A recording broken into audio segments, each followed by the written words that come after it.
Inizio?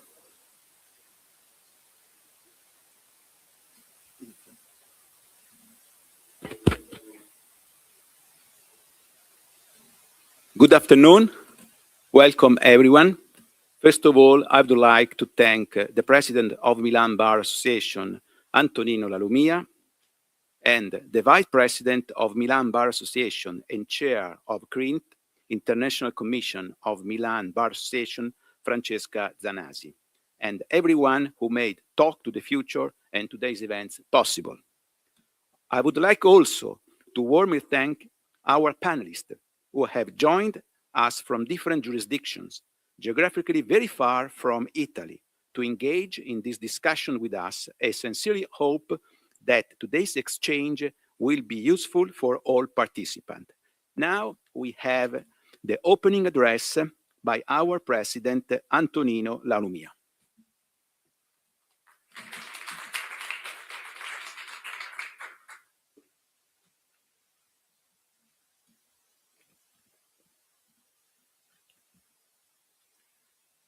Distinguished guests, dear colleagues, and international friends. Opening this panel is for me something more than an institutional formality. It is an opportunity to say aloud something we believe deeply, that law has no borders, and that the greatest challenges of our time require the lawyers of the world to speak to one another, to listen, and to have the courage to build together, even when they set out from profoundly different traditions and systems. Consider the composition of this panel: the Barreau of Paris, the International Union of Lawyers, the committees of the Legislative Council of Hong Kong, IP, the California Lawyers Association, the New York Bar Association, and the coordinator of our own AI and Justice Working Group. Lawyers from 3 continents, from profoundly different legal cultures, sitting together today in this courthouse in Milan to reason about how to govern artificial intelligence in law and in the legal profession. This very circumstance is already an achievement, the fruit of conviction the Milan Bar has pursued with determination, that the international dimension is not a accessory of the legal profession, but one of its essential vocations. Artificial intelligence is transforming at a speed no regulatory system has yet managed to match the way we work, think, and administer justice. This is not the first time technology has challenged the law. Every great technological revolution has posed new questions to the legal community on liability, evidence, and the protection of rights. Each time, the law has found the resources to respond, with the ambition of not surrendering its fundamental task to protect the person, to guarantee fairness, to stand guard over dignity. What makes this revolution different from its predecessors is that artificial intelligence intervenes directly in decision-making processes, those that confer rights, impose sanctions, affect the freedom of individuals. This is where the stakes become very high. And it is here that the legal profession has something essential to say. Looking at the world, we see an extraordinary variety of approaches to AI governance, and this variety is not a problem. It is a richness. We are not here to declare which approach is superior. We are here to build that common language, those shared principles without which no response can truly be effective in a world where artificial intelligence knows no borders. From the very beginning of this mandate in 2023, the Milan Bar Association chose to help shape the rules of a phenomenon that moves faster than any regulatory system. Through the institutional AI and Justice Working Group, advanced training programs, and the first Italian experiment in AI for legal practice, and through OROS, Human-Oriented Responsible Open System. OROS is the first systematic initiative in Italy dedicated to defining ethical principles for the use of AI in the legal profession. Its name from the ancient Greek oros, meaning boundary, is not incidental. Drawing a boundary does not mean closing, it means orienting. The Regional Administrative Court of Lombardy has already cited it expressly as a criterion for evaluating professional conduct. Its principle, the primacy of the human decision-making, non-delegable accountability, transparency towards clients, protection and of professional secrecy, engage directly with the European AA Act and our law number 132 of 2025. We bring it before you today, not as a model to be exported, but as a starting point for a conversation that belongs to the entire international legal community. I share with our panelists 3 fundamental questions, not an agenda, but a map of the territory we will explore together. The first concerns the normative landscape. Is there in your jurisdiction a framework regulating AI in general and with reference to the legal sector? The second concerns lived experience. What concern, what position from bar association, what already positive application from profession and for clients? The first, the most ambitious, ask whether OROS can represent a shared language for responding to challenges that cut across every legal system, regardless of its tradition. We are living a moment in which the temptation to close in within our own traditions, within one's own borders is powerful. The great global challenges risk becoming grounds for competition rather than cooperation.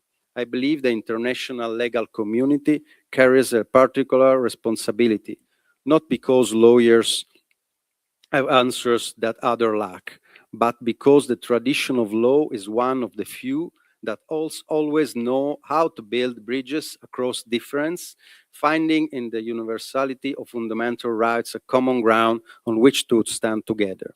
As Paul Valery said, the future is not what it used to be, but the task of the lawyers has never changed, to give form to change so that change may serve the person and not replace them.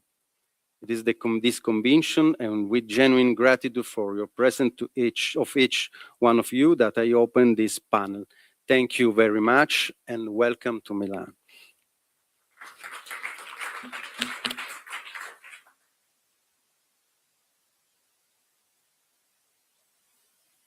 And now we have welcoming greetings from Francesca Zanasi, who is the Vice President of Milan Bar Association and Chair of CRIN, International Commission of Milan Bar Association.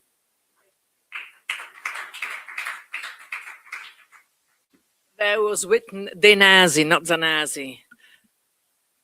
The same. So,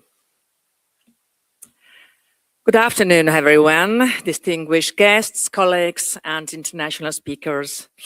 It is a great pleasure to welcome you today on behalf of the Milan Bar Association and to open this important discussion on a topic that is rapidly reshaping our society and legal system worldwide: the regulation of artificial intelligence. Let me see.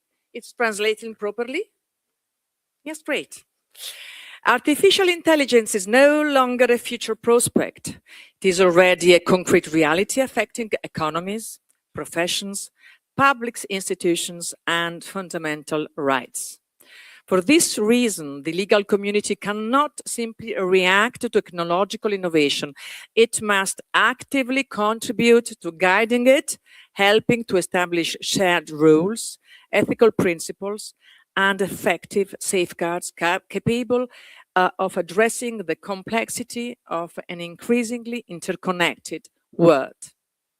Today's event is especially valuable because it brings together international perspective, comparative legal approaches, and diverse professional experience. In a rapidly evolving global landscape, dialogue among lawyers, institutions, academics, and technology experts is essential to finding the right balance between innovation, human rights protection, accountability, and legal certainty. Milan, with its long-standing international outlook and strong commitment to innovation is the deal setting for a conversation of this importance and relevance. I would like to sincerely thank all our speakers and participants for their contribution to today's discussion, and I wish everyone a productive and inspiring exchange of ideas. Thank you.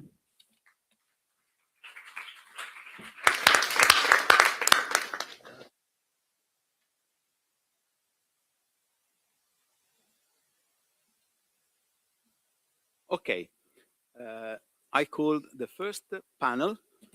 So, Radhika, Carlo, Tony, and Giuseppe.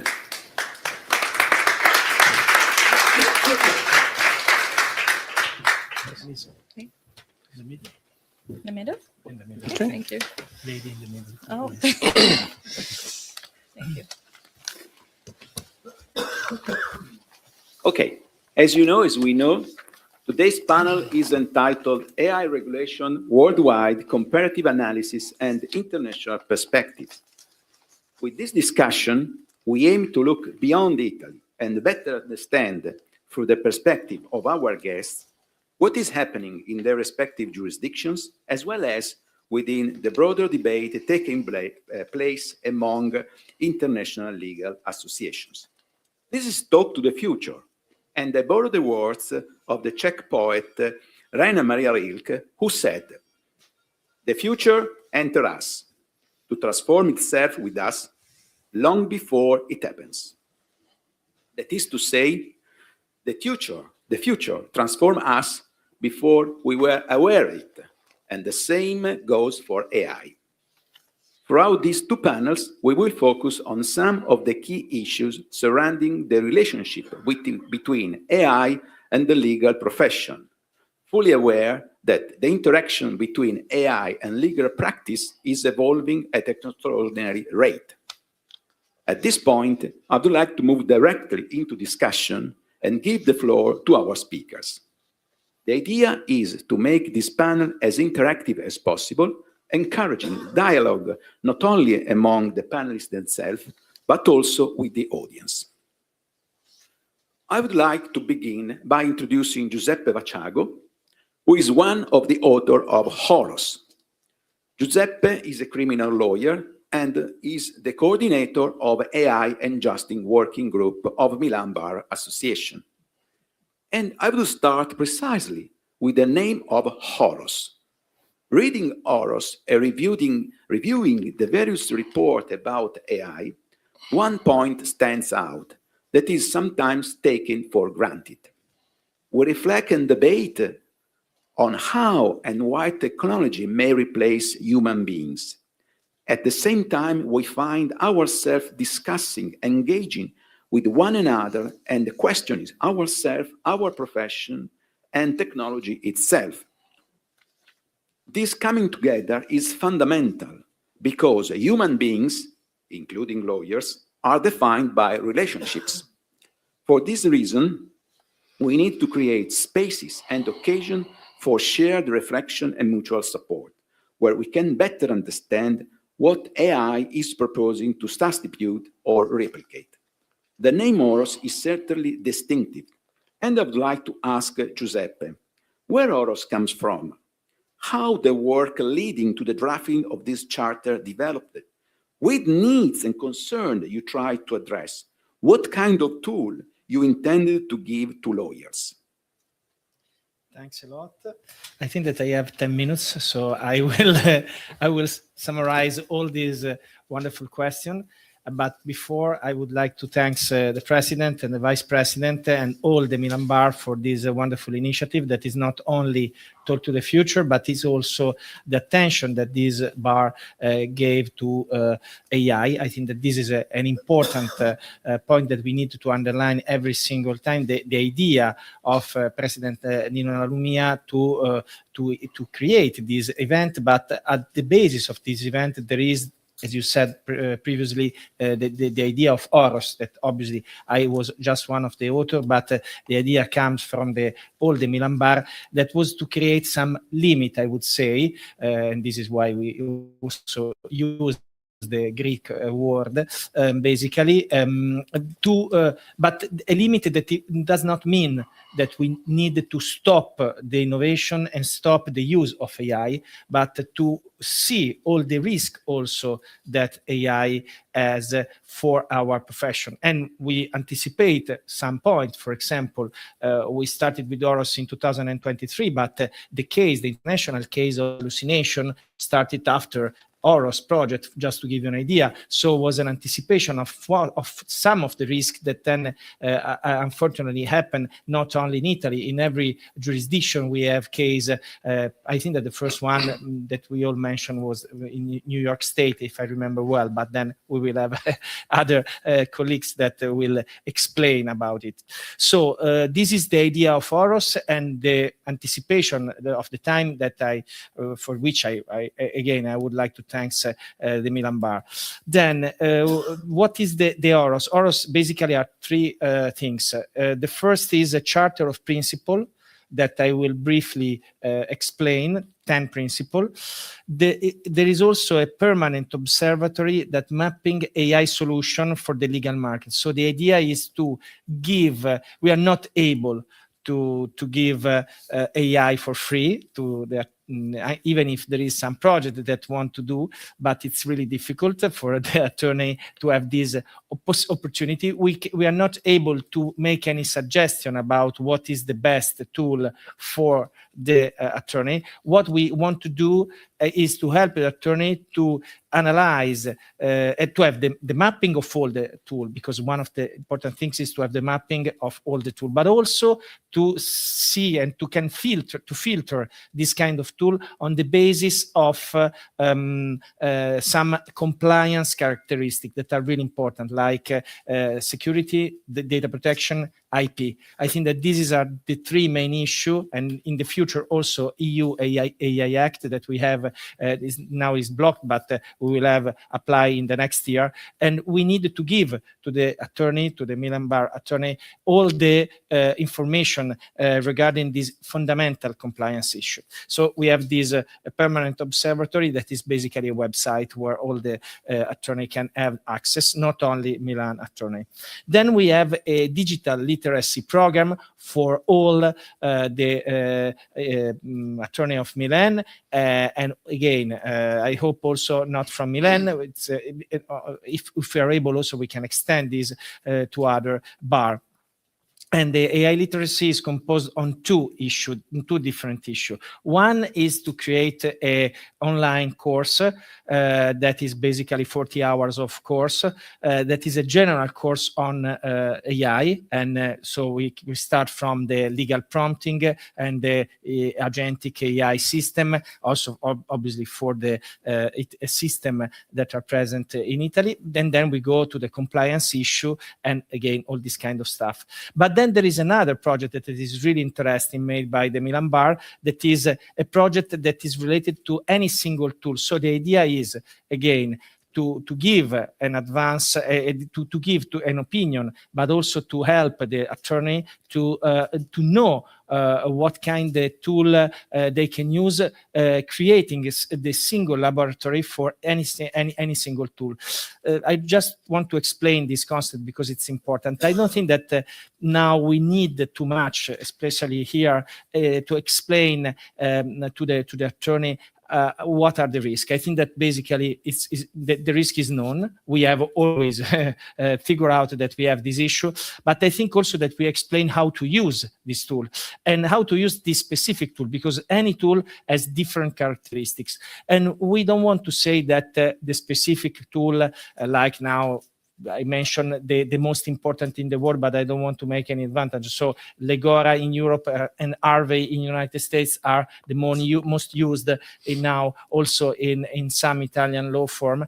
But I think that there are also other tools that could and should be explained to the attorney. Also, when we talk about a generalistic tool like OpenAI, Anthropic, and all these kind of tools that are really important. So it's a really practical laboratory that we want to give to the attorney. So this is basically the OROS project. I think that I have 5 minutes, 4 minutes, 3 minutes, 6. Okay, so a lot of time.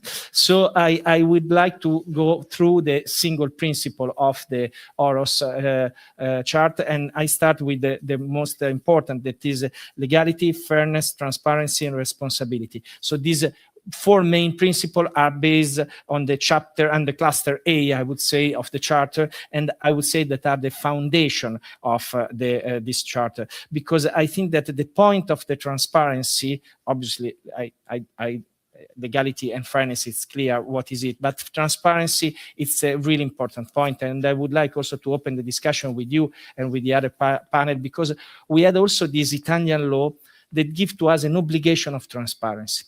But the point is, what is transparency? Transparency is to say that we use AI just to say to our client that we use AI in a generic form. I think that is a good way. Yes, it's a good principle, but it's not enough for me, because it's obvious for me, and especially in the future, that we will use AI. I don't think that the client can imagine that we are not using AI in the next years. I think that the point is how much and how far we have how much we want to arrive to when we talk about transparency. So transparency is also to explain what kind of tool or what kind of methodology, or if we have a AI policy, and so we have a governance of our AI in our law form. This is the kind of transparency that I think that is the kind of transparency that our client wants. And in sometimes it happens to me that some clients, especially international clients, ask to me this kind of requisite to give me to sign an engagement letter. So basically, I think that we are at the stage where we have to figure out. One point of the discussion for me is we all agree that transparency is important, but we need to understand how far we want to go with transparency, because it's also a risk to be too transparent, also a practical risk, because we have to update every single time our engagement letter, our notice, our privacy notice, a lot of information. So what is the balance that we have when we talk about transparency? And this is one important principle. The other point that is really important regarding responsibility and connected with responsibility is also the human oversight. I think that we have a strong legislation in Italy that probably we mention after, and we have also an important and really important EU AI Act that explain very well how is important the human in the loop. Again, my question is, when we talk about human in the loop, how far is the presence of the human in the loop? How in a practical terms, we can apply this principle? This is another question also for you, because I'm really interested to have your opinion, because in a certain sense, it's simple to say that I can approve and I can sign what is produced by AI. We can also say this is a human in the loop, but it's not enough. I think that we have to create some practical process to have the possibility any single stage, in any single stage, to verify the behavior of AI. And I was in Chicago last week, and I had a conversation with a US attorney, and he told me that in his law firm, there is this really strictly policy about the oversight. And he said that to me, at the very end, if I have to apply all these, it's better do not use AI and do in a traditional way, because it's too complex to make all the kind of audit that this kind of policy asks to me. So it's an important question, because from one side, the AI can simplify your life, but if you want to be really severe with the human in the loop principle, you can also create some problem, but the human in the loop principle is really important. So the point is, again, transparency and human in the loop, what is the right balance? Then we discuss in the charter, obviously, about the disclosure duty, but it's a part of transparency. But another part that is really important is confidentiality and data minimization.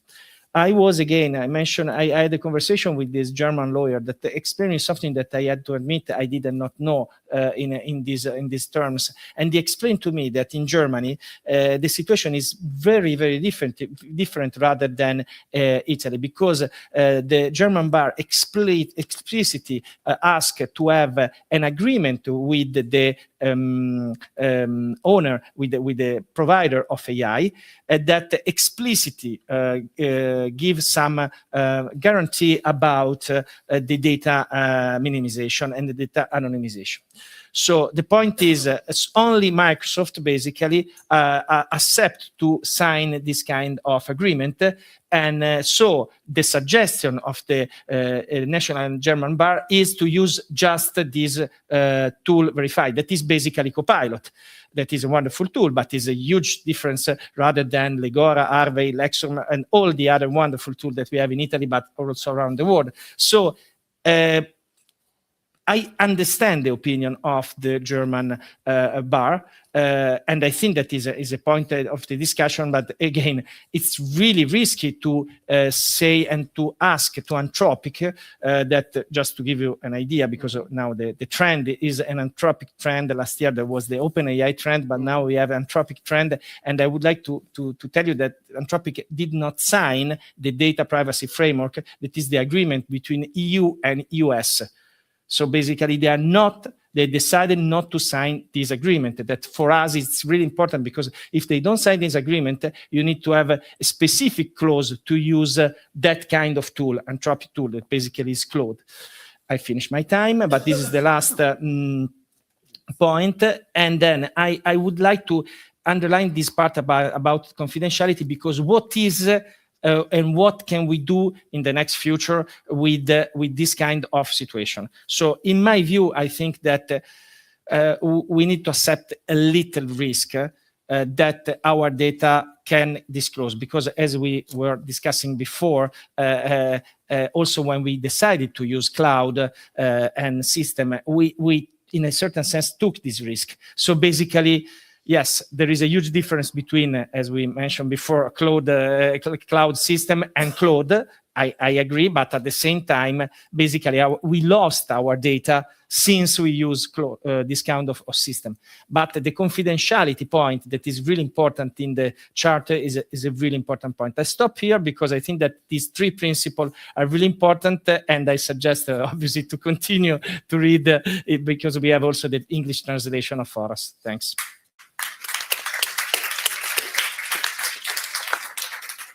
Thank you, Giuseppe. I was thinking that you spoke about not principle in abstract, but principle put into practice. Because in the legal framework, we speak about AI, principle, but in practice, what these principle mean, we do not know. Okay, thank you very much. Human oversight, transparency, and there are some challenges for our panelists that Giuseppe told. So we have Miss Radika. Is okay? Yeah. Radika. Thank you. It's our pleasure to welcome Radika. Radika is Vice Chair of International Law and Immigration Section of California Lawyers Association, and join us today as representative of California Lawyers Association. Radika is a California-based immigration attorney and founding attorney of her own law firm. Her practice focuses on United States immigration law, and she advises businesses and individuals on broad range of employment-based and family-based immigration matters. She brings to this discussion both professional experience and international perspective. Radhika, you come from California, and from our perspective, California is not only the sun, okay, but it's the world of innovation and Silicon Valley. So, if there in California any regulation concerning the use of artificial intelligence in general, and with specific reference to legal sector, and how the legal community in California approach AI and the principle that Giuseppe explained.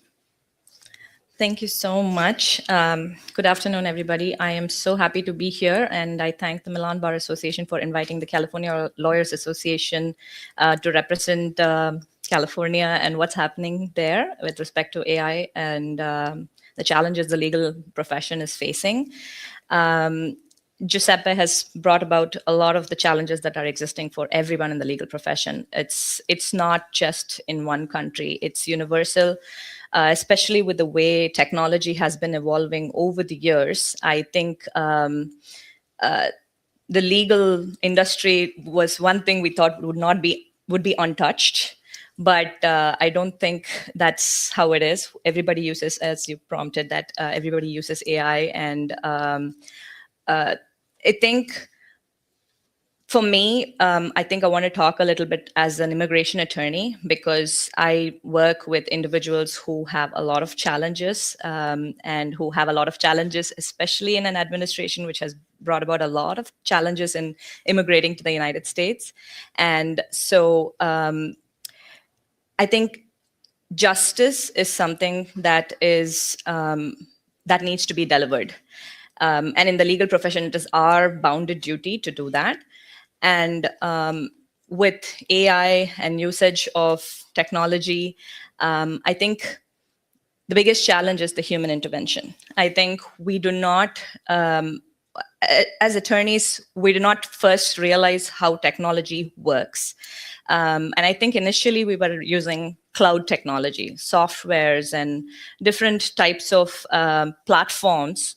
And every profession, Harvey is the AI technology, but we were using different types of technology where we were feeding in a lot of data. So privacy and data privacy is something that we have been talking about for a very long time. And client confidentiality is something that we've been talking about for a very long time. So I think those are some of the challenges that our legal profession has. So AI is, I think, the tool that definitely helps legal profession to increase efficiency and bring about justice faster, at least presumably. But I think the fact that there is a human intervention that we have to have, and the additional amount of investment of attorney time that we have to put in is very high, because hallucinations are something that we've heard of in the legal field. I mean, attorneys are getting sanctioned. New York is one of the first known case in 2023. And recently also we have had additional cases that where a big law firm in the United States has had this challenge where they were sanctioned, fined for using AI in such a manner that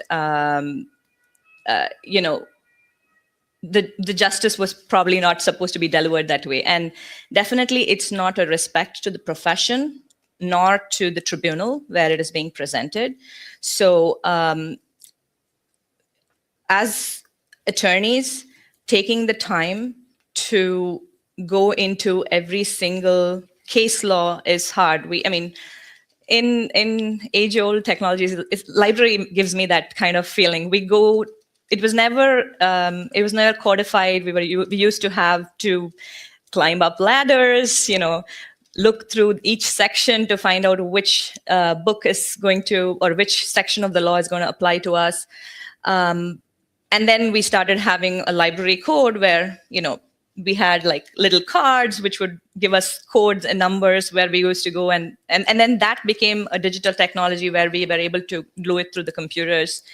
And now AI is something that just parses through the entire World Wide Web and then gives us that data in a flash of a second, which is definitely the biggest efficiency as attorneys we have, especially when we are dealing with volume.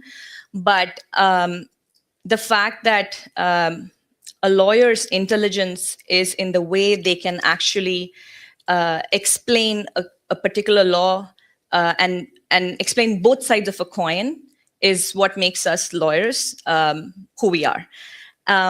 But AI cannot do that. For example, a concept where all of us know as lawyers, right? Like we can take a case law and argue why the case is actually favorable to us, but we can also explain how that case actually differs from the facts that we are dealing with, and we present those cases.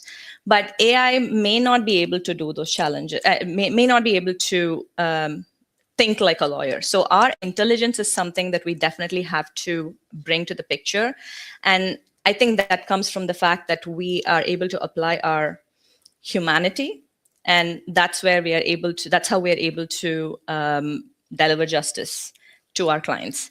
And so I completely agree with the fact that human intervention is very, very, very important for us lawyers.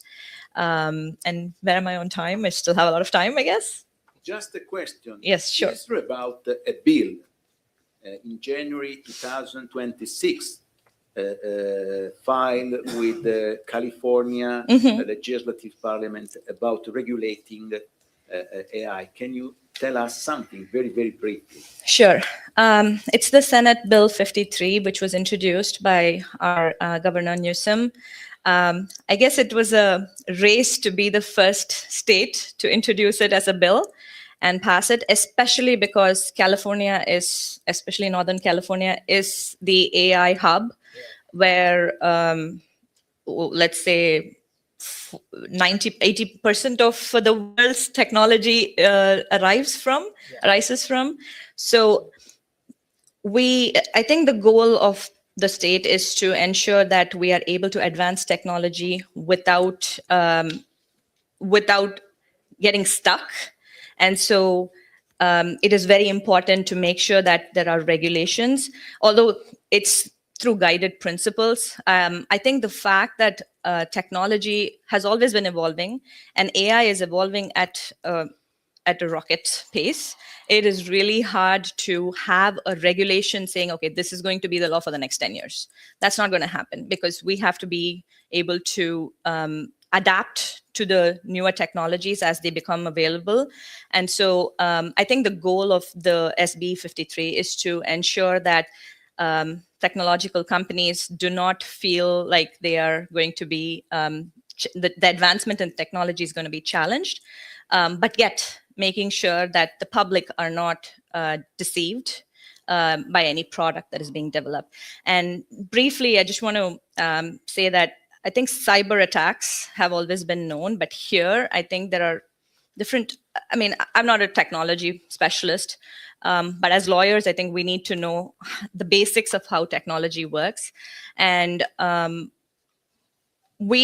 probably first understood AI in the sense of a text, like how it can, how it delivers text, a generated text. But there are also ways in which audio and video can be generated. So it is very important to protect cyber attacks in the form of anything that can be injected into the system through these images and texts and videos and audio. And so those are things that as lawyers, we may not be fully able to comprehend. And again, I wasn't able to comprehend when I first understood how can an injection of a audio or a video confuse the system, but that's exactly how the system could get confused. It's going to pull out data from every possible thing that's not easily visible to the naked eye. And so technology has to also evolve to protect technology. And I think the bill is aimed at doing that while advancing, also protecting the public. Okay. Yeah. So listening to you and Bacciago, I think there is a paradox. The more technology, the more human control. Yep. It is a sort of paradox. And now let's change continents and move.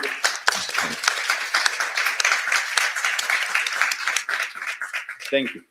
So now let's change continents and move to Asia. Tony Ko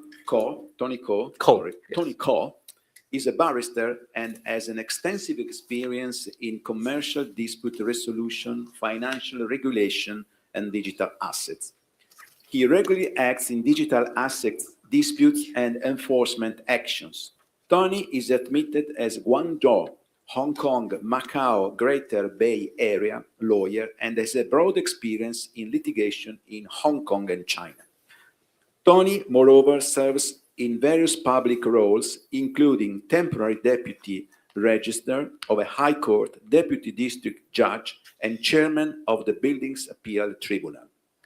I'd like to ask Tony, is AI regulated in Hong Kong, and in particular, how AI is being addressed by the legal profession and legal community in Hong Kong and China? Right. Thank you. Thank you for that. It's my great pleasure to be here in Milan this afternoon to talk to you about our Hong Kong experience in regulating AI. I'll come to that in a bit, but we have no specific legislation for AI in Hong Kong, but I'll come to that in a bit. We've got soft laws, we've got guidelines by professional bodies, by the judiciary, but we have no legislation as such in Hong Kong. And that's different from across the border in the jurisdiction of the Chinese mainland, in the PRC. They've got specific legislations dealing with specific issues arising from the use of AI. I'll come to that in a bit as well. But just so you know where I'm coming from, my background is in financial regulation, basically securities, futures regulation. And probably 5 years ago, my expertise branched into the realm of digital assets because the bar at that time decided to do talks on digital assets for barristers in Hong Kong because of my regulatory background. Then I was brought in to do digital assets regulation as well. So 5 years has passed and we've got a lot on the table for digital assets regulation in Hong Kong. And now with another cutting edge topic that we need to look at, artificial intelligence, and naturally I'm drawn to AI regulation as well. Back to the issue or the topic as to what happens in Hong Kong in terms of AI regulation. What we have in Hong Kong is context-based regulation by professional bodies, public information, publishing guidelines, and so on. So it's kind of a soft law approach. But across the border in the Chinese mainland, what we have are specific legislations dealing with specific social problems that is emerging from the use of AI. For example, they've got legislations governing the mandatory requirement of labeling generative AI products. So if something's generated by generative AI, then you need the label on it. They've got regulations regulating internet service providers in utilizing algorithm recommendations. So you've got to be transparent about that, the requirements as to that, the disclosure requirements. You've got to be transparent about the algorithm that you use. You've got to be transparent also about the requirements in terms of how different factors are being weighted by the algorithm. So technological transparency as well as consumer transparency. You need to know that they're using it and what sort of methodology that they're using. So we've got that across the border. But in Hong Kong, it's, as I said, more contextual based approach, sector-based approach. So what we have insofar as the legal industry is concerned, in 2024, we have the judiciary of Hong Kong publishing a set of guidelines for the use of generative AI by judicial officers and judges. I sit probably 2 months a year as a temporary deputy judge. And I've experienced using that as well. If there's time later on, we can talk about how judges and judicial officers use generative AI in the work and how that can be, the risk can be managed and guarded against. Because as in all regulation, there's got on the one end of the scale, the need of innovation, and on the other hand of the scale, you've got protection, risk management, and regulation. So as we've seen in the process of digital assets governance in Hong Kong, we have moved in a balanced, step-by-step manner. It's one of the foremost jurisdictions where you've got stable coins issuers regularized. It's the second jurisdiction in the world which is specific legislation for that. So I think in the AI realm, we're going to do probably something along that line. But legislation, I think, comes with experience. It is very difficult, as you know, to expect what's going to happen in terms of technological development, the AI realm, 5 years down the road, even 10 years down the road is impossible. What we have is a set of guiding principles that can guide us. So it's the force of the soft law that I see as the most efficient way of kind of addressing the risk that arises from AI. So what we have here in terms of guidance to the legal community, we've got the Law Society policy paper that Karen in the second panel is going to talk about, how lawyers in Hong Kong are supposed to use AI in their practice. And we've got the Bar Association's working group on AI, but it's more narrowly focused. It's focused on the issues in relation to intellectual properties. So that's what the Hong Kong Bar has been doing. The judiciary has also, in 2024, published a guideline for the use of generative AI by judges.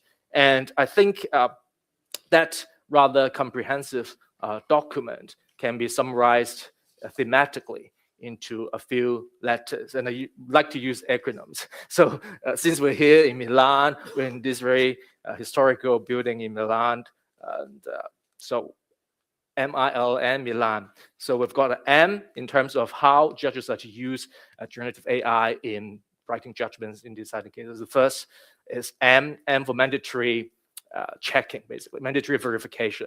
So you need to verify every work that the AI generates for you. It's your work. So that's M.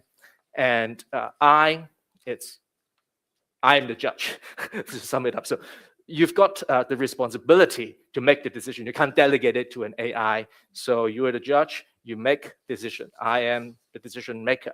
That's the first level of it. But the second level of it, of course, comes in terms of you are also responsible for the work generated by the AI. It's not just that, oh, I verify the work, and that's a process that I do, and I'm the judge, I make the decision. Is that all? Obviously not. The second layer of it is that you are ultimately the person responsible. So impose a personal responsibility on judges under the guideline to be personally responsible for the work of the AI. So it gives a kind of a higher demand or a higher threshold that judges will have to overcome if you use generative AI. You know that if you sign your name on it, you can't blame the AI if it goes wrong. It's your own personal responsibility. And that's I. L, we've got to leave your personal devices. So the guideline provides that you can't use your personal devices to do the job. You have to use a designated publicly provided device to use the AI on. And L, we've got L, and then A, we've got awareness of biasness. So as a judge, it may very well be the case that you ask the AI to do certain research for you, but you have to be aware of the fact that even if they're accurate, they may not be representative of the whole picture. They may not be a fair summary of what the situation is. So be aware of biasness. That's another requirement of the guidelines. And the last one, I've got it here, yeah. No private N for no private information. It is obviously a basic principle of data protection, that you can't have the litigating parties' personal information being uploaded onto the cloud, which is to be accessed by the training model behind the AI and so on. So practically, I think we've got some answers for the questions posed, but I'm looking forward to future discussions on this cutting-edge topic. Thank you, Connie. Thank you.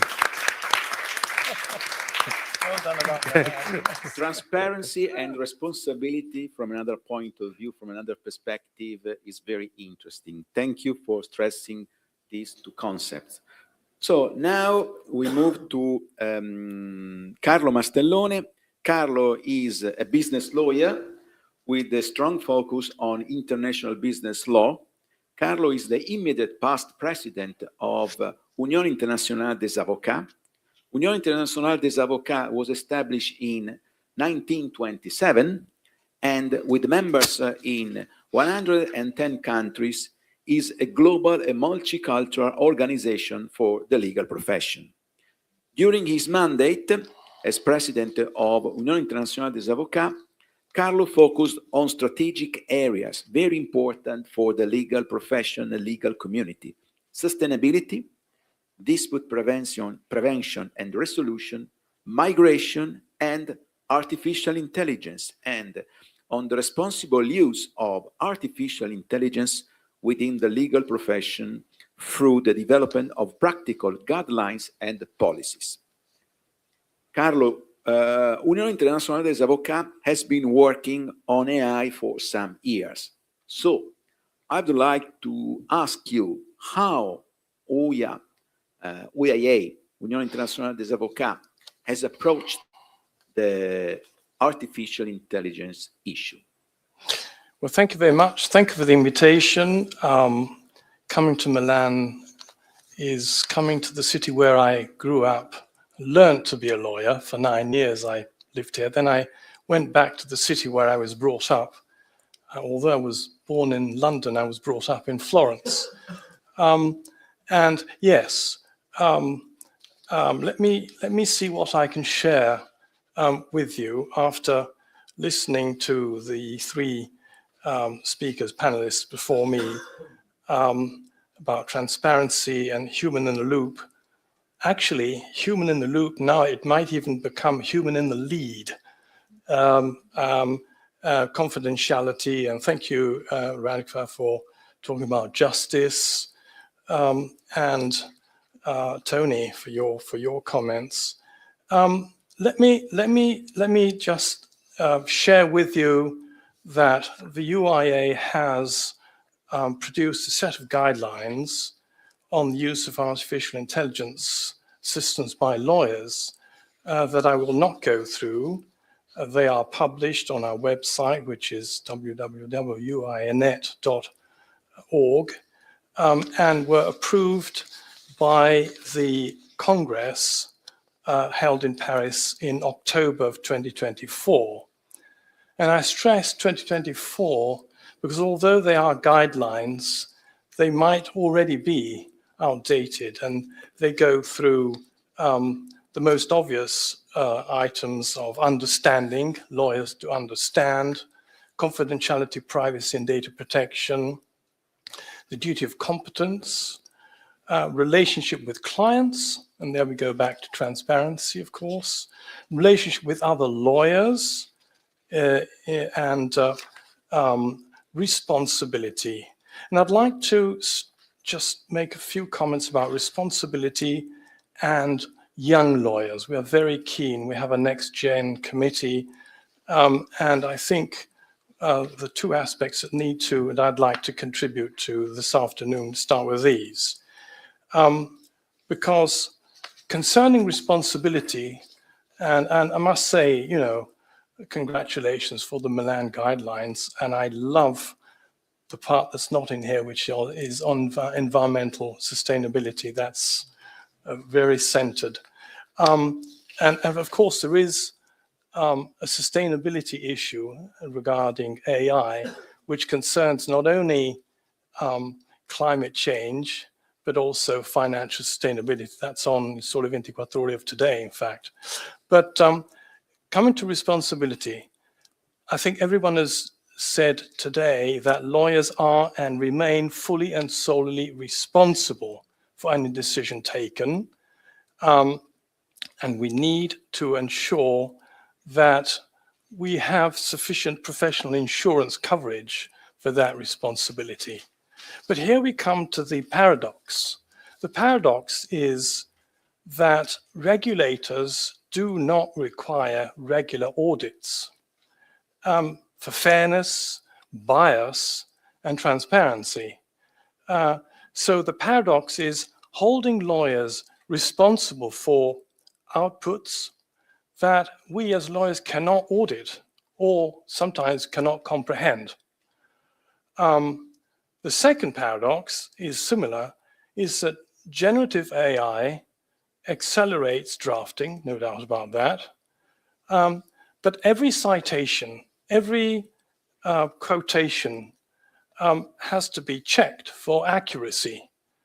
So effectively, this is turning us lawyers into being verifiers. And so it's possible that the time we spend verifying what is the output might be similar to the time we spend had we done the job ourselves. It's a paradox. So it's being, so often the time saved is eclipsed by the effort required for verification. And I see, Giuseppe, you're laughing, but I think you agree with this. I wanted to touch on young lawyers, because what we say in our guidelines under relationships with other lawyers and third parties is that training a junior lawyer should not be delegated primarily to AI systems, to ensure that personal transmission of knowledge and experience is maintained.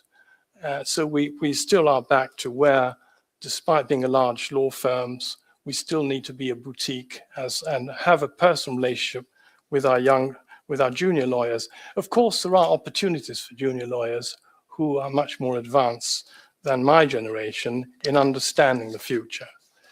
Now, apart from all this, we have produced also a generative AI use policy. It's a policy which is offered as an internal AI policy to law firms, which lists the overview of the risks as Section 1, and Section 2, the rules for using GAI, generative AI tools. But if I may jump to something completely different, and apart from the fact that, we in the UIA, we have an internal committee, what was a task force, has now been transformed in a permanent committee on AI. And the majority of our webinars is now dedicated to AI, there's no doubt about that. And the fact that we have inside us 135 collective members, which are bar associations, among which we have the privilege of listing the Milan Bar Association, but also Consiglio Nazionale Forense is one of our collective members. So I do see the future of us as continuing to shape guidelines in the sense that at least they should get there before the legislator. In a scenario where international regulations are fragmented in the sense that we have a US approach, which is very free. We have a China approach, which is very strict and based on security. We have a UK approach, which is between the European Union. The EU is terribly sort of rule-based. We seem to want to rule everything. And rules, of course, arrive late. So the flexibility that bar associations have is this, and we should be able to get there before the legislator gets there. A last point, if I may, the Law Society of England and Wales is one of our collective members, has produced a monstrous report in February this year. You can download it from their website. It's on shaping the future of agentic AI in legal practice. And there we go, saying that agentic is not a tool that responds to prompts. It's not generative AI. It goes further. It's an automatic workflow. It's a system that sets goals. This is the definition we're given. Plans actions and executes strategies without constant human instruction. And this is the point, that without human instruction, to what extent is this an opportunity and a threat? I don't have the answer for this, but this is what's on the table at the moment. Can I stop here or should I go on? I'll stop here. Okay, thank you.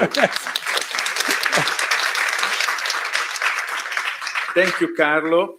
Thank you very much also for reminding us that our job as a lawyer is basically handling issues of our clients with a reasonable approach. Yeah, This is my personal view, but in the end is sorting out their issue, their problems with a reasonable approach and applying also our ethical code. So a brief question for everyone before closing this first panel. Okay, we've spoken about the challenges, but three very short about opportunities. Also, in your personal experience, 3 minutes each of you. Radhika, you can.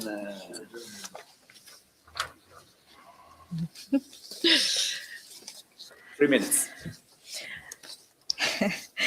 I don't know where to start about that. Because I think as lawyers, we are problem solvers and issue spotters, right? So any issue that's presented to us, we first start with, okay, what is the issue? How do we research the problem? And then we arrive at the solution. I agree that there is certain application of rules and regulations. I think the biggest advantage of AI is efficiency, and there's no doubt about it. I am pretty sure most of our clients, people we work with know that AI is part and parcel of everyone's life. But how much we are able to truly use it is still questionable. Again, I do want to talk about the positives of it, but I think there is always a challenge that comes in the back of my mind as to whether this is right. Is this going to be really efficient? Am I truly going to be able to use the tool to ensure that I don't make errors? In fact, in my practice, I have 2 verifications, just 2 human verifications. So of course, that efficiency, that part can become more efficient. So AI can do one verification, and then I can do the second verification, and then be confident that, okay, it's just finally I'm the decision maker. So for sure, it definitely allows us to accelerate the work that we do, reduce time, and probably engage in more intellectual discussions that with other jurisdictions like we are having today, to explore different opportunities. So I think that's the biggest positive I feel. But I do want to conclude and say that it should never be at the cost of exercising our judgment and delivering justice. That's definitely what I would always keep in mind. Okay, thank you. Tony. Thank you.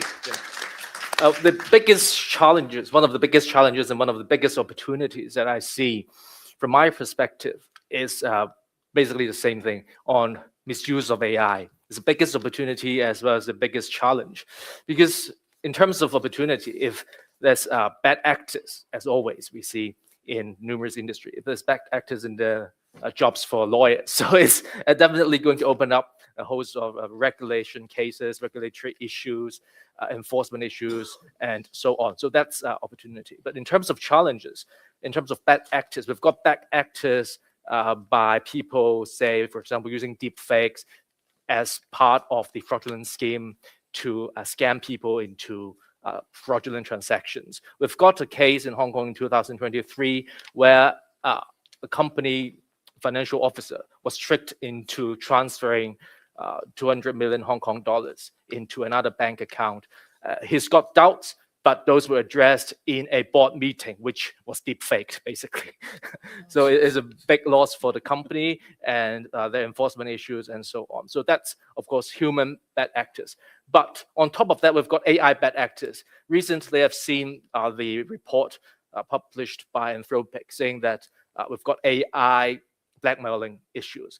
If you shut down the AI or threaten to switch to another model of AI, that particular AI model may become unhappy and exhibited blackmailing behaviors. They've switched the command code and so on, try to fix it, and that turned the odds down from some 96% into 36%. So it's not a complete solve. So when we talk about human intervention, whether it's a complete answer to the risk posed by AI, when you've got an AI which can blackmail a human who's going to make the ultimate decision, is that going to be safe, as safe as we thought after all? So it's one of the bigger challenges that I see. Thank you. Carlo. Yes, I was looking at the title here. It's Talk to the Future. Let us look as if we were approaching 2040. So future of law in an agentic age. Scenario A, agentic AI remains confined to administration, relieving human lawyers to focus on complex judgment. Is that our future? Or agentic AI becomes a de facto paralegal. Then where are the next gen lawyers? Handling the majority of routine client and interactions and filings. Scenario C, it might be in certain jurisdictions that AI systems are recognized as formal decision makers, raising profound questions as to legitimacy, sovereignty, and justice. So I think, and I'm talking for the bars here, we should prepare the professional, equipping the lawyers to work and challenge agentic AI, shape the future, and because we do not want to escape accountability, but we do want to manage responsibility and be accountable in a reasonable way. I think that's the message going forward from the bars. Thank you. Thank you, Carlo. Giuseppe. Yes. Just in 1 second, I think as was three wonderful answer. So basically, I think that the main opportunity probably is not really popular to say this in this context, but I think that our fear now is to lose our job, the fact that the AI will substitute attorney and so on. I think that AI will give us an incredible opportunity to have new work. We were telling about how can we manage all this kind of verification process or audit process about AI. I think that we have a possibility also for new job. I do not know if they are so it's better than what we have now, but probably our work in the future will be to make this kind of job and to have some what we call it CAIO, that is Chief AI Officer, but we have already in our jurisdiction like DPO, that is Data Protection Officer. Now we have ICT Risk Manager. I think that in the next future we will have new job, new opportunity that involve also the legal profession. What is sad for me is that we risk to lose some traditional activity, but I think that we have to see the future in a good way, in a good shape, and I think that this is an opportunity that we have to take. So new opportunity for that AI will give about this kind of job, I think. Okay, thank you. Thank you, Giuseppe. And I think that this is the reason of Talk to the Future. Yeah. Okay. The second panel. Second panel.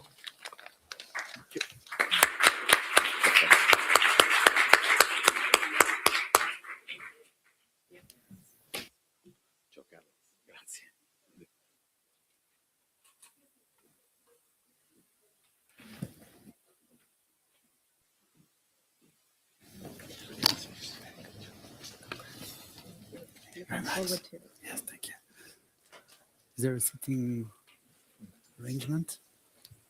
No? Yeah. Ok, grazie. Buon. Thank you.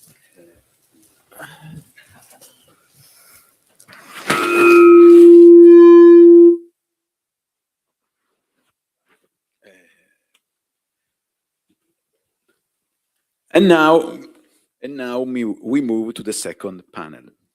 So we have Raphael Dana. Raphael is attorney and elected member of the board of the Paris Bar Association, head of International Commission, with a practice focused on IP and IT and AI. He's also an IT expert with CCBE, the European Bar, and has been following closely the developments around AI regulation and its impact on the legal profession, both at French and the European levels. So, Raphael, what is the approach of the French legal community to AI in France? And is there any regulation? Thank you very much. First of all, thank you for Presidente Lumia and Milano Ordine Avvocati for having us here, this gorgeous library. The situation in France is that we do not have yet a local legislation in place taking care of that matter.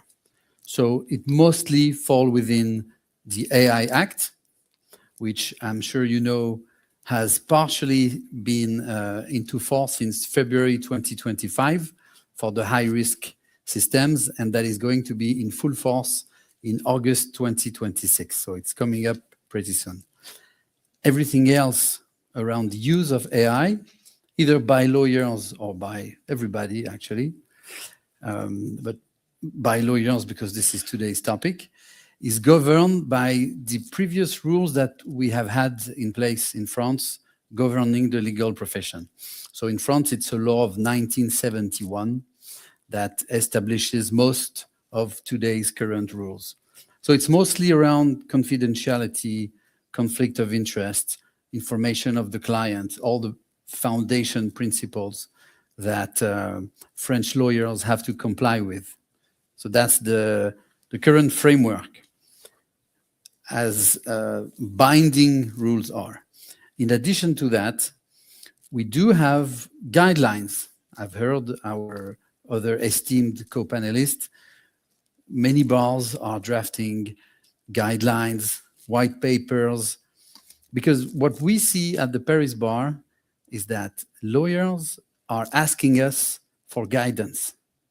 Lawyers are calling us as elected board members, as the ethics services and all the other governing bodies within the bar, and they ask us, can I put my client data in AI? Can I ask any questions? Can I confirm to my client that they can check my advice with AI? Because clients do that. They take the lawyer's advice and they put it into usually ChatGPT, Claude, and they say, okay, so my lawyer came back to me with this memorandum. Tell me what's wrong about it. Tell me what you think about it. And I'm sure we've all seen that when you ask a question in a certain way, such as, is this document protecting me? Then there's kind of a natural tendency from AI to be pessimistic. It's going to say, oh, wow, you should be very careful because clause 5 will not protect you in this situation, which is a situation that is one in a zillion chance to happen. But it will focus on that. It will put a red, how do you call this thing on the carabinieri?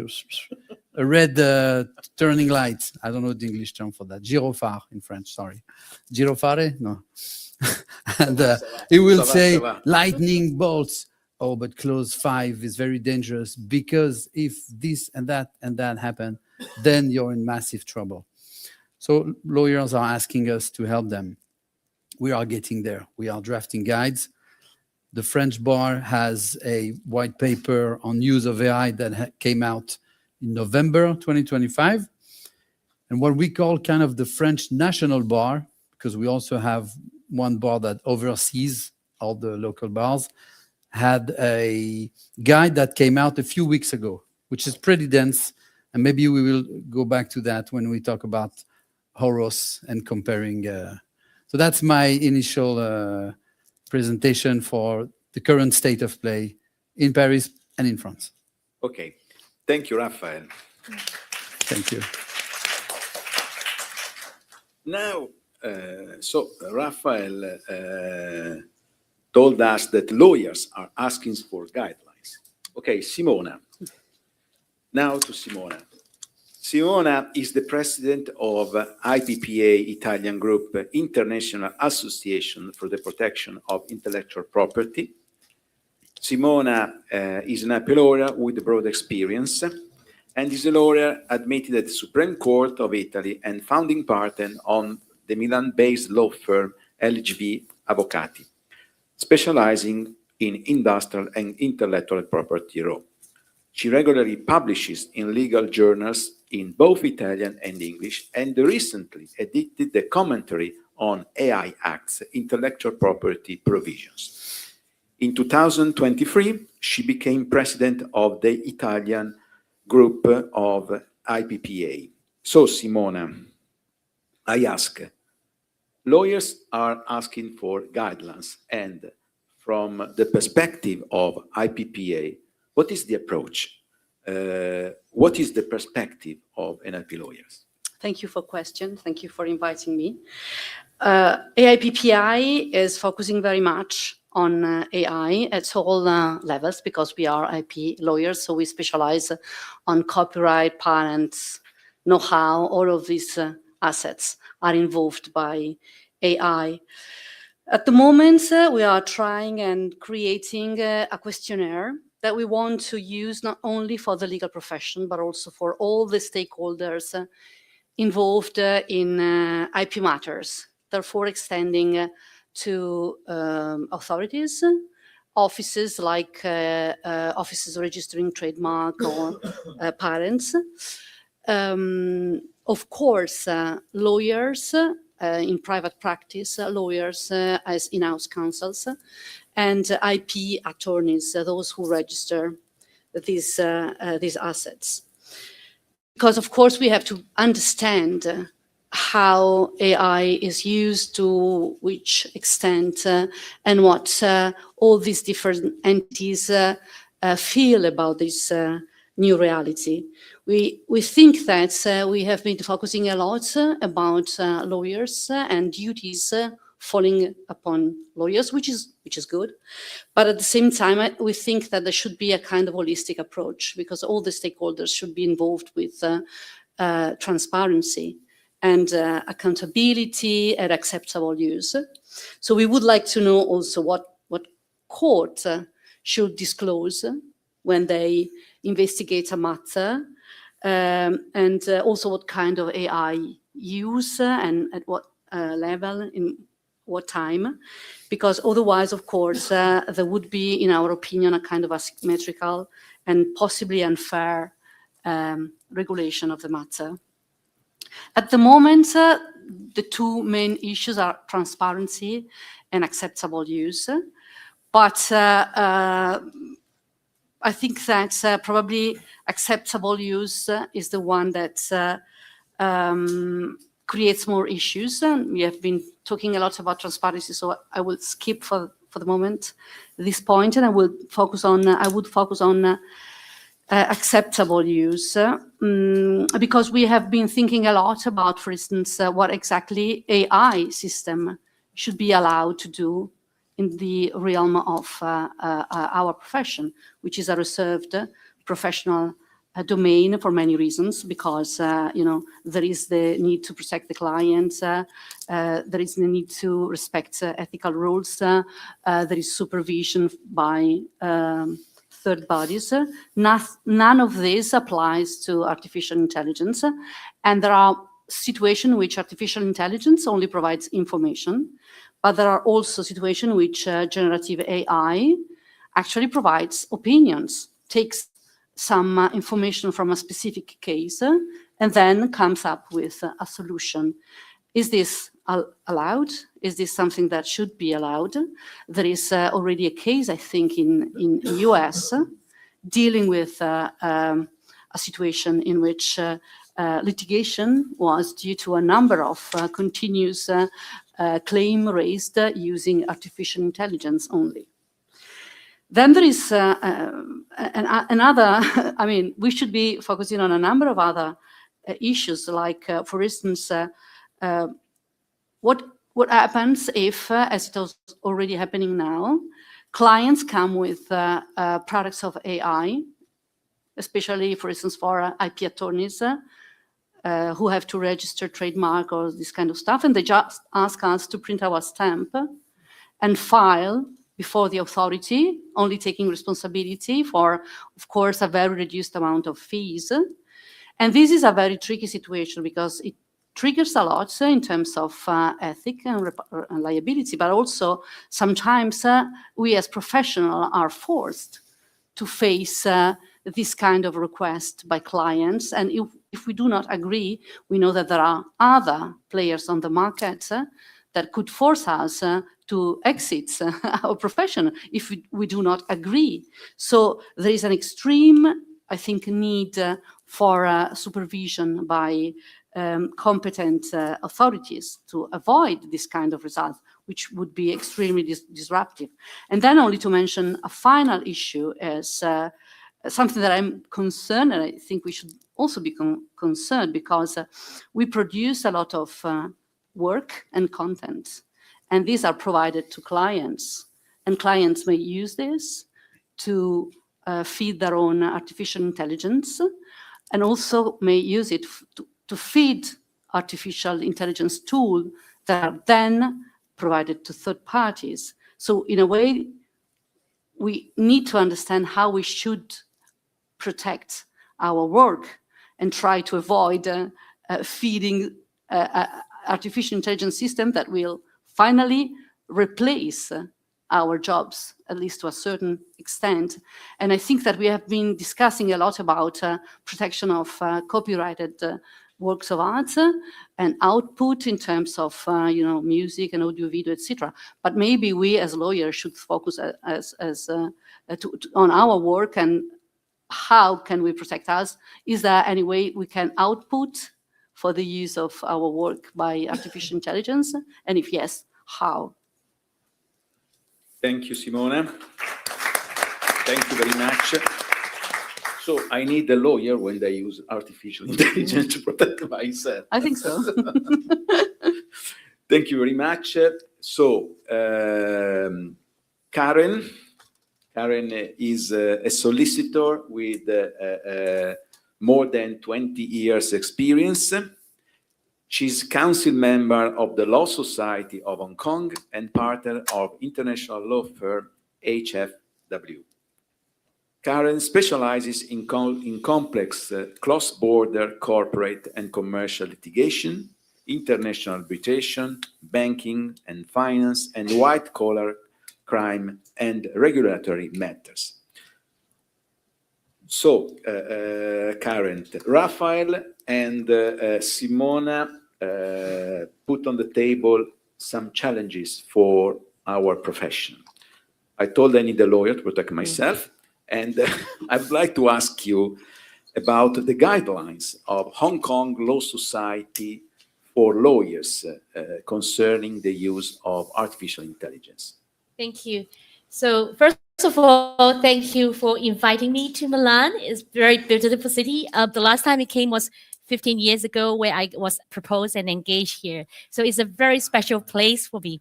First of all, because it's in Milan, as I will be aligned with Mr. Tony Ko, I would like to use the acronym of MILAN from a lawyer's point of view, from a solicitor point of view, because Mr. Tony Ko addressed it from a judiciary, from a judge point of view. Now, for lawyers, for Hong Kong Law Society, we have 14,000 members in the Hong Kong Law Society. And actually, around like a vast majority, 80% are small and medium-sized firms. So we are talking about, you have a law firm with less than 5 partners. Now, in my firm, we have like 18 partners, 60 solicitors helping you. So the use of AI too, I understand, really helps a lot of small and medium-sized firms, especially those firms who could not hire very good lawyers.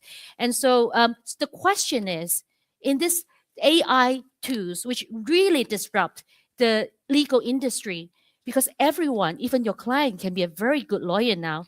So what can we do to embrace it? Now, back in those days, well, my law teacher always tell me, knowledge is power. But now I think that, very soon or already, like the LLM, the AI is already outsmart So what's the difference between a good lawyer and a great lawyer? Is having, integrity and professionalism, and how to use AI in a Milan way. So Milan, I would say M stands for mandatory human supervision. So what you need is that you need 100% human supervision on every single AI output you have. So you treat it as a junior trainee, a fresh graduate that may make mistakes. And so you always have to cross-check every single output you have. So the question is, you say, well, there's no one forced you to use AI too, but once you decide to use it, you have 100% ownership of this, and you have to be 100% like liable for it. So you need to have 100% human supervision on it. Now, Law Society guidelines give you the guideline of how you use AI tools. There's one big no-no is to use AI tools to produce final legal advice. That is to say, you input a prompt and answer, oh, how do you do this? And totally rely on it as a final advice. So the guideline actually suggests that you could only use it as a general assistance. It's like preparing chronology, summarizing the whole case, or also do simple research on, oh, what is the latest law on adverse possession? Produce me with the relevant case law. So these are like not client sensitive information. Now this is M. My next one is I. I am a lawyer. So Mr. Tony Cole says this, I am a judge. But because we are legal practitioners, we say, I'm a lawyer. Remember, the clients paid you for your hourly rate for being a lawyer. So you have to show a little bit of difference. That's, I'm a little bit better than an AI too. So you have to have your own judgment. You have to have your own analytical power to say, well, all these situations, and then this is what, from my experience, I can share with you. Because from today onwards, you know that every client comes to you, have already checked with ChatGPT or Harvey or Lagora the answer to it. So when they come to you, they're not coming to you for an answer. I'm coming to you for a solution, a strategy for the overall picture. So that is I'm a lawyer. I'm not an AI too. Now, L is very important. Being a lawyer, we always worry about what? Liability. I'm always very about, troubles and, client coming to us for trouble. Now, liability and compensation. So remember, according to the, actually for the guideline, we always remind the lawyers that these two things apply. One is the Solicitor Code for Professional Conduct. That is to say, whatever you use, you always remember to comply with the Solicitor Code for Professional Conduct. This applies. Next one is very important, is the PTPO. So the long form is the Personal Data Privacy Ordinance. That is, you cannot leak any information to any public sources. So by using open AI, open sources, if you leak information, you will be liable for it. So the data protection information is highly important. So if there's any leakage, you will be claimed for civil liability. And secondly, you will be reprimanded by the Law Society by various disciplinary action. It may be a warning letter, it may be a fine, or even suspension of your license. So that's L. Now up to A. A is AI tools. AI tools is what kind of AI tools you can use. Now, for lawyers, we never ever, according to guidelines, is to use open source for public, because whatever you use, you will be open to third party, you're open to the training. So you never use any AI tools. The only tools you can use is perhaps legally target like private source, closed AI, not open AI. And like for Copilot, you can actually pick either its web source or from your work source. So you always use the work source, not the open AI source. That is highly important. And N is no. No to what? No to hallucination, no to bias. Because AI, they love hallucination. They love thinking. So always to cross-check that every source you produce, there is no hallucination and no bias in order your legal advice. So finally, in the 13-page legal law society guidelines, so we have actually an ending to it, a very beautiful phrase to end it. And I would like to repeat this so that everyone can have a takeaway. It says, AI and more powerful technology are on their way into our lives. Let us work together to turn those disruption into blessings for ourselves, and not just ourselves. And it's like the talk for today. It's the future. It's our future generations. Thank you. Thank you. Thank you, Karen. So now Marco Morese. Marco is a co-chair of the Italian chapter of international section of New York State Bar Association. Marco is a business lawyer with broad experience in Italy and New York. We have just heard some challenges, some risks from Karen, and I remember the first case in New York about a lawyer using artificial intelligence, and he was fined by a judge. So, Marco, what about the approach of the New York legal community now to AI? Is there any regulation? First of all, thank you for the invitation. I wish to offer you the greetings of our president, Helen Navesh. Unfortunately, she wasn't available willingly to be personally present. But New York State Bar Association set up quite a while ago a task force on AI use in the legal profession. That's why Helen Navesh asked Jonathan Armstrong and Vinicius Aquini, who are like superstar lawyers in this sector, to participate, but they couldn't. So unfortunately for you, you have to cope with me. But I came well prepared because I thoroughly briefed with them. You are brave. And I'm trying then to give you some thorough background of what is the status of the New York approach to AI. The New York State Bar Association drafted guidelines in April 2024. And after this conversation, I may say that I would not dwell on them because they are very similar. The major concerns are legitimacy of the work of lawyers, the fear that the work of lawyer may be polluted by hallucinations, the urge that lawyers in their work assure competence, and among the competence there must be competence in the use of AI.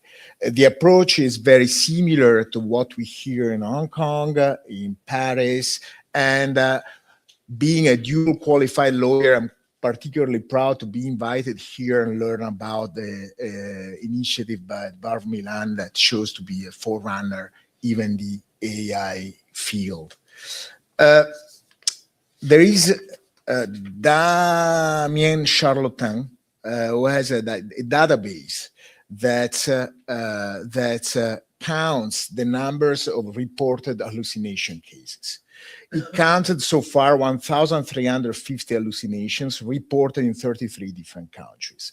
That's why we are all concerned with this matter that actually changes completely our profession. On the other hand, and this is like, I have to do the usual disclaimers that I'm not like here sharing the view of the association, but I try to give a critical view of what we are like debating so far. I have a thorough discussion with a major like officer, one of the most famous AI company just last week, and they are more than confident that hallucination will become negligible in the near future. So that's why I think that we should like think critically about this And we should think about what really matters. So what we are doing now, with the use of AI, we are like dispensing rights. And the process by means the rights are like dealt with is a fundamental issue of legitimacy of what we do. So if we think how long did it take to have like international treaties on mutual recognition of enforcement, judgment enforcement, we may understand why it's concerning that if we lose the sight of the process that brings to the outcome of the use of AI. And this leads me to the second point, and now I take off the clothes of the New York lawyer and I put on the clothes of the European lawyer. We should be very concerned that we don't have any leading operator in this sector, because this is really something that goes to the art of sovereignty. And while we do justice, we dispense a fundamental power of states. We, as lawyer, will be very, very, very proactive in understanding and control the process. This is something that probably our professions are not still coping with the proper activity. That's what it should be done in the very near future, because probably hallucination, that is something that concerns us all, will be negligible in the very near future. Thank you, Marco.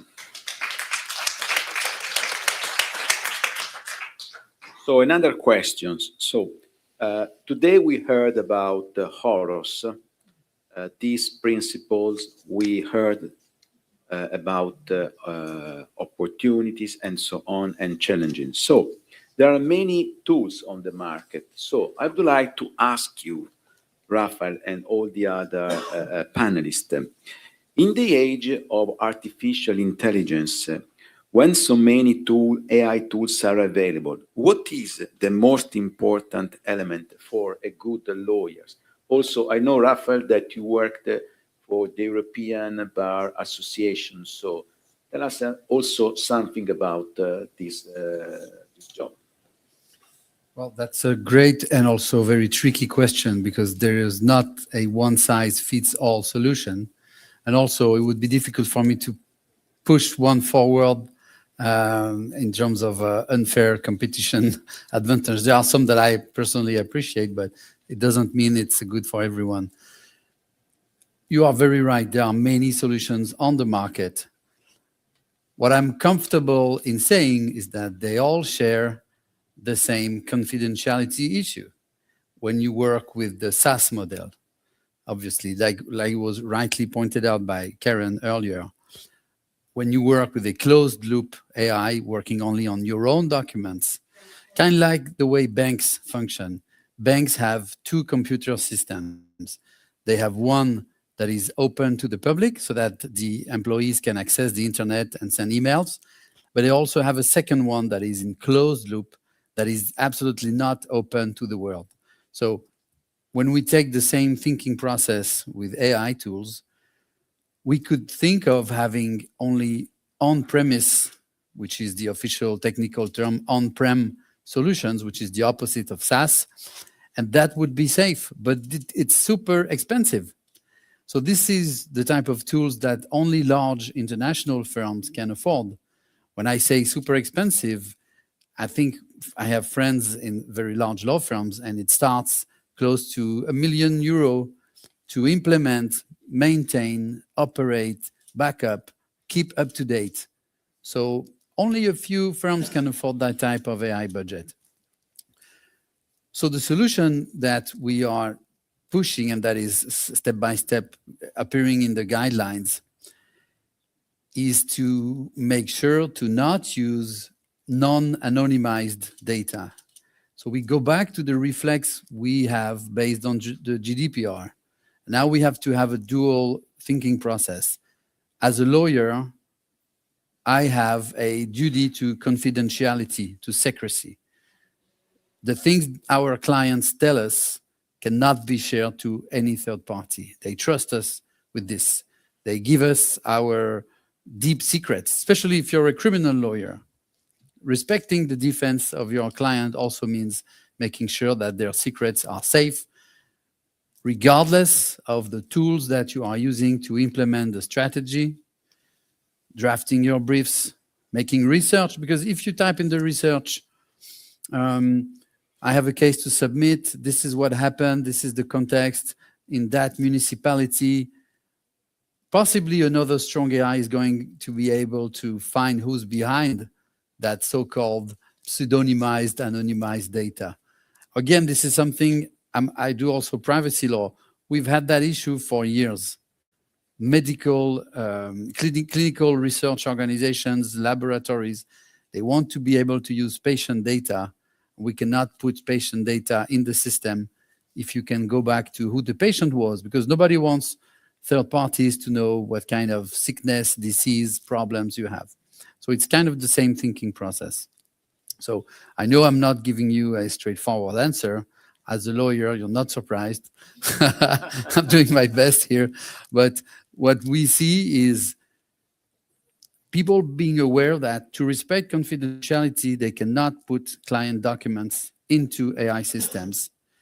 The way you draft your prompt has to respect that. Nobody should be able to find who my client is based on my prompt. And also, this is something interesting. I think this is in the US. Now, I've read that, you know, the US, they have this discovery system. Discovery means that when a litigation starts, you give everything. You open the drawers, you open the kitchen, you open the car. And if you forget to give one thing relevant to the case, it's a criminal offense. And now prompts are becoming to be part of discovery processes. So imagine all of you in the room, if we take your phone and we look at your AI history, I think nobody would feel comfortable with it. You know, like even if I say, can I have your phone 5 minutes? We're going to start sweating. And if I open the AI history, it's bad because it's personal questions. We don't want to show that we're asking questions about client matters, and we draft it in a way that is very candid, you know. So this is the fine line. To finish my little speaking slot on a positive note, I'm very optimistic because, first of all, it's okay if AI has hallucinations. It's the same when we work with young lawyers. They make mistakes. Sometimes we explained the wrong way when we say, oh, look into the case of Mrs. XYZ doing a shareholders agreement and transferring data outside of the EU. And maybe we explained the wrong way. So it's normal that a senior lawyer has to come back and double check, maybe triple check. So to me, this is nothing new. And also this is good because otherwise clients wouldn't need us anymore if the AI was always right, you know.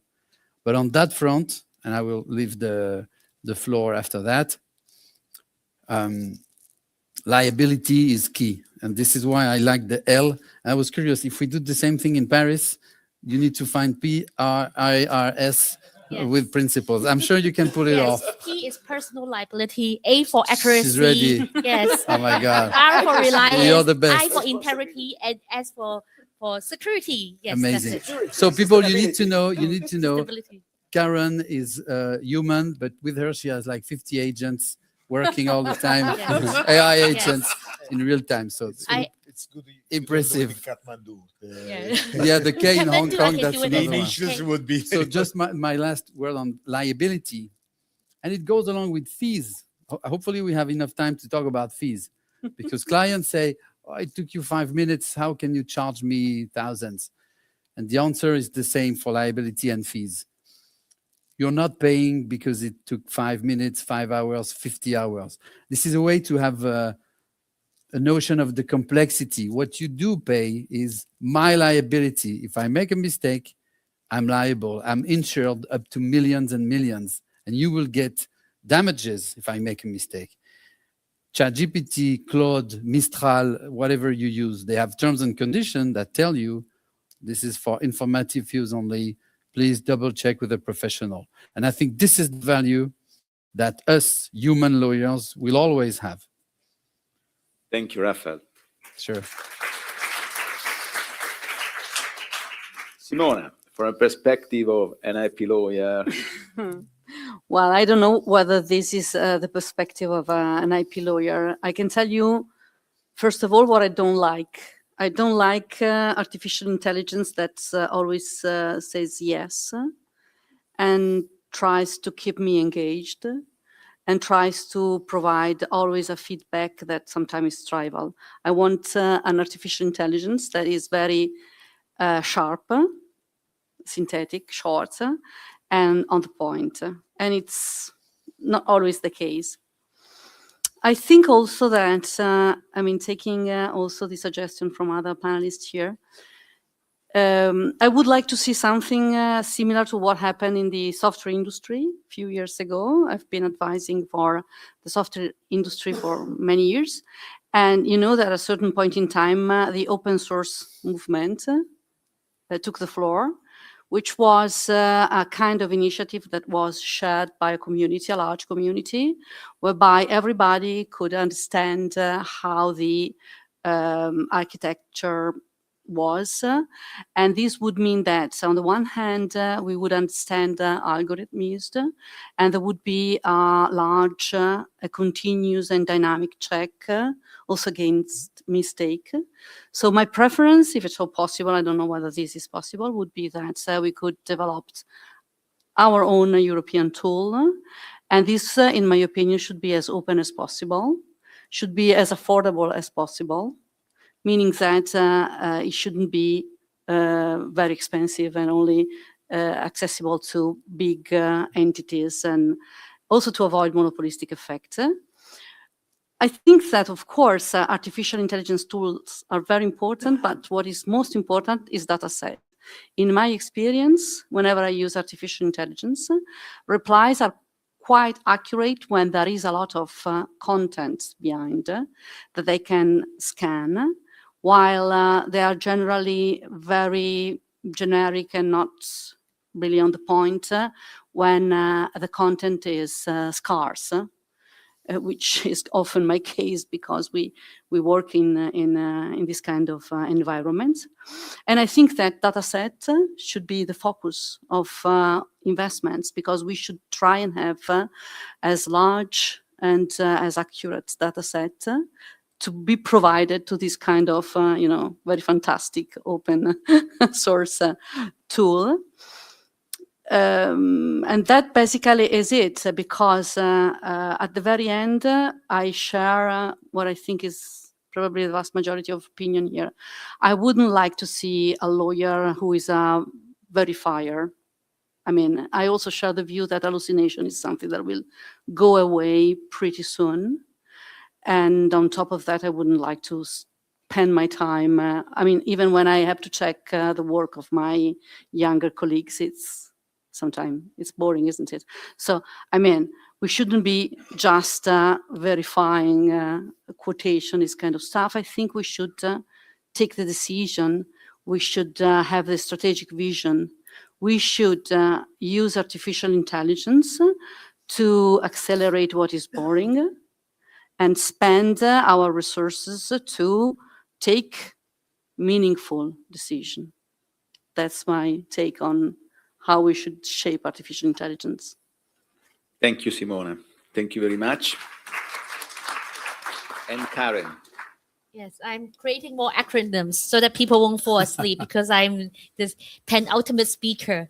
I remember 20 years ago when I first joined the legal industry.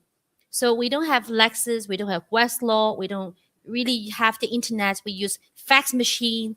So whenever we find a case, we have to go to the high court. And that's why in Hong Kong, most of the law firms and barrister chambers, they're near the high court. The reason because is that it's easier for lawyers to go to the high court library to look at the books, to look at the Hansard, to look at the journals, because it's impossible for you to purchase all those books. It's so expensive and very voluminous.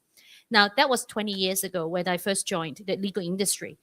Nowadays, who goes to the library? Who has the library card? I can't remember the last time I see my own library card, or my young junior lawyers go to the library card. So it's an era of revolutionary. It's a change that we can't avoid. We have to embrace. It's a disruption to the legal industry, because now, back in nowadays, now we can say only lawyers can have Lexis, can have Westlaw, but nowadays layman can be a lawyer. Layman can be a so-called professional, giving simple legal advice because they have ChatGPT. So the question is how to embrace it and how to actually come with it and overcome all those shortcomings that comes with those AI tools. Now, the acronyms I share with you before we all go to have the cocktail dinner tonight is JICCC. Now, it's not Paris, but JICCC. So J, the first stands for judgment. So we as lawyers, they pay you, I don't know how much euro per hour, is that we say we have the judgment. We consolidate the client's question, we consolidate the client's real needs and also their feelings, and we give them the judgment. So it's J. It's something that AI tools cannot provide you. I is integrity, because you do have very dodgy clients. You can smell it, but ChatGPT, they can't smell it. It's just a machine. So what you can do is you can smell the issues, you can smell the problem, and you make sure that if anything that crosses the ethics line, you just don't do it. That's integrity, because we are lawyers, we are professionals, we are not salesperson. Sadly, we still have to bill. We still have the monthly billing. We still have a lot of, yes, it's still a business, but we're not a business person. We are professionals. So integrity is pivotal. It's most important. Now, it's the CCC. What CCC stands for, first is communication skills. It's being able to communicate with clients and also to give emotional value to them. It's emotional investment. They come to say, Antonio, I have a question to you. And Antonio said, oh, what can I do to help you? So it's the emotional value that you can give to clients. It's the confidence you can give to clients that the ChatGPT or open source cannot give you. It's the communication and the confidence and the trust that a lawyer can give to clients. So that is C. The next one is communication, confidence, communication, and also the last one, which I think is very important, is contribution. What by means of contribution is to contribute to the legal society, the legal industry.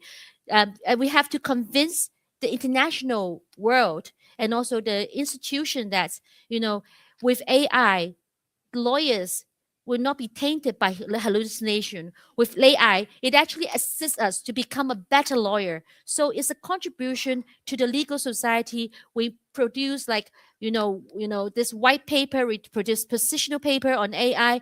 So we make sure that with AI, the legal industry everywhere, in New York, in Paris, in Italy, will become better and stronger. Thank you. Marco. Well, I like the game of the acronym, but I would like to speak about accessibility, and the acronym accessibility is a little bit too long, so I don't even try to be sure. Otherwise, tomorrow we are still here. No, I mean, the New York State Bar also made a guideline on the access to justice, and this is, I think, one of the major concerns that we should have, because as far as it is now, there is none of the major company active in generative intelligence that was able to monetize properly their investment. They are basically all at a loss. These pose a question: will accessibility to these devices be almost free or at a very affordable price like they are now? How this will pretty much depend on how these companies will be able to monetize the use of AI. And this is a mystery so far. They didn't even they didn't find a way themselves. And this is something that as legal professionals, we should monitor quite carefully in order to assure that everybody may have access to justice. Thank you. So now we conclude. Thank you very much to all our panelists. To talk to the future, I would say that Mr. Christensen set out the word disruptive. And the definition of disruptive is making a tool that makes your job better. Does not substitute you, but makes your job better. So I'm afraid that is all we have time for today, but I cannot stop before thanking all of our guests for their valuable contribution this afternoon. Thank you very much.